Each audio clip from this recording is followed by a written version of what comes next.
have been very, very observant. Since the beginning of this year, today is my second time of coming to the House of Assembly. And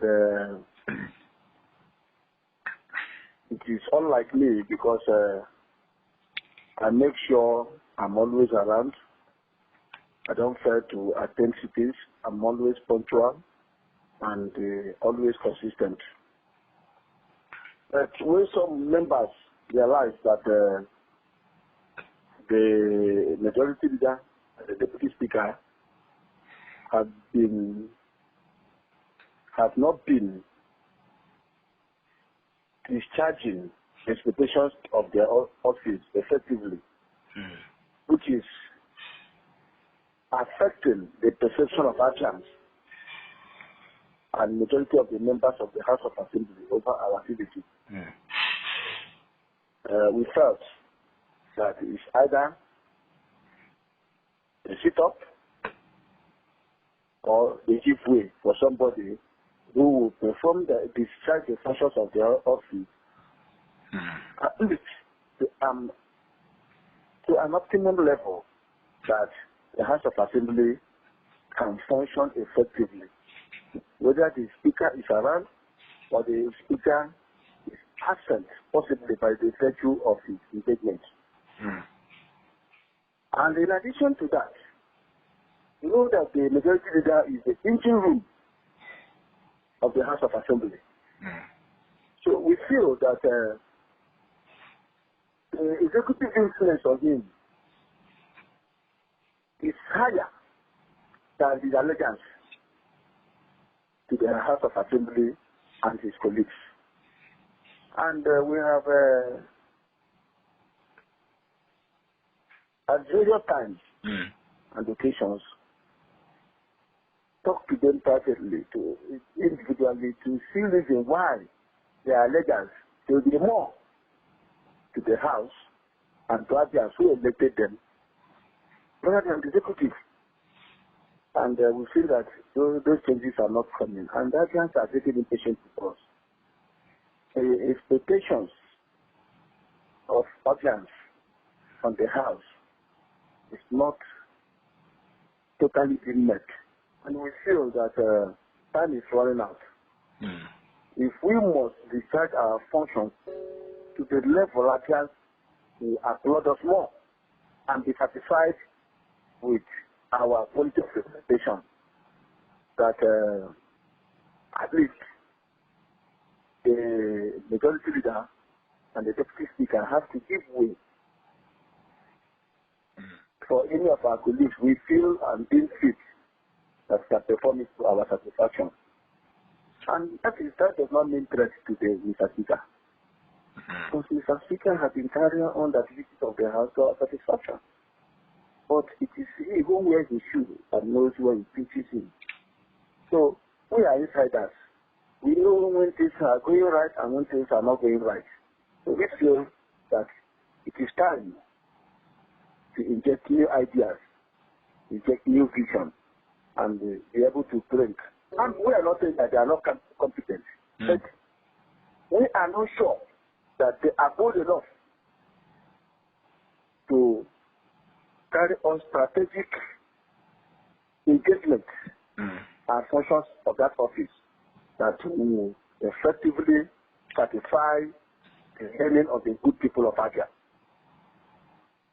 Okay, now you talked about the issue of not protecting the welfare of the members, especially by the two presiding officers. What exactly, in specific terms, which areas of the welfare? Does it have to do with allowances, the salaries, or harassment of any kind? What welfare are you talking about? It's unfortunate that you were not at the place today or any of your representatives from the media house.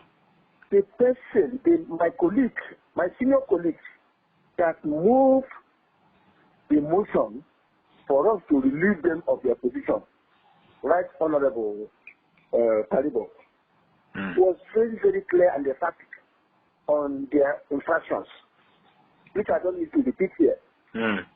I heard him clearly. He mentioned those infractions, the areas our colleagues are feeling that they have not discharged the functions of their office effectively. And it was based on that premise that I seconded the motion. It was clear. You can get it from the vote and procedures of the House if you want. Okay. So as it stands now, are they now removed, or there was an attempt to remove them? Because the story out there is that the speaker foiled an attempt to remove the deputy speaker and the majority leader. Do you have a substantive majority leader now and the deputy speaker right now? Or are they removed? When we meet on Monday, we will meet and determine whether they have been properly removed. Because the speaker said to put it to vote so that we can vote and determine whether the number is enough, whether we have overwhelming majority to remove him. The speaker suddenly and appropriately adjourned the House without putting it to vote, which is against the rules of the House. So for now, they have not been properly removed. If we will go with the rules of the House, they have not been properly removed. But I tell you that the House was not properly adjourned. So because the House have the power to make rules and regulations that regulate the activities of the House. On Monday, when we meet with our committee, we will determine whether the way and the manner the speaker has done the House was good and proper. If it is not good and proper, maybe if we will complain on Monday and go to the plenary, we will determine the next course of action. Okay. But for now, I don't think the members of the House of Assembly, which I belong, will still see them as their proper and fixed deputy speaker and majority leader. In other words, you are bent on removing them properly. I don't have any personal issues with them. I cannot say that Chukwu as a person is bent on removing them. The majority leader is my very good friend. Even this morning, we spoke for a very long time. But the interest of ACAN is paramount. The interest of the House of Assembly is paramount. It should persist my own personal interest. Chijioke is not head-bent on removing any of them because they are my friends. The deputy speaker is from Abia North. He is my leader. As at today.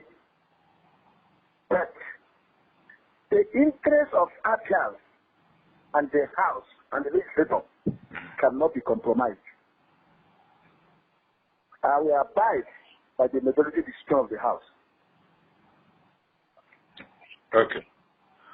Okay. Thank you. Thank you. Thank you.